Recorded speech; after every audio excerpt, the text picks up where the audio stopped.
গতকালকে ওয়েস্ট ইন্ডিজের বিপক্ষে 101 রানে হারার পর যে মেহেদী মিরাজ সংবাদ সম্মেলনে এসে বলে যে আমরা পরের ম্যাচের জন্য ইমপ্রুভ করে কামব্যাক করতেছি, নেক্সট ম্যাচ জন্য প্রস্তুত। এই যে ভাই, দীর্ঘ 15 বছর দেখতেছি তবুও তো তারপরে নেক্সট ম্যাচ শেষ হতে না।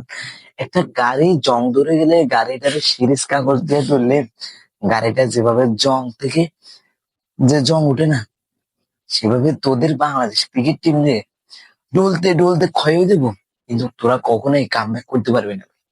তোরা সবসময় নেক্সট ম্যাচ বলতে বলতে তোরা সব ম্যাচ হারিয়ে দেবি। কিয়ামতের শেষ আগ পর্যন্ত তোরা নেক্সট ম্যাচ চলতে থাকবে, কিন্তু তোদের নেক্সট ম্যাচ শেষ হবে না। শান্ত গুলো, মেহেদী মিরাজ গুলো মানে নেক্সট ম্যাচ আইতেছে, কবে শেষ হবে ভাই আমাদের বল।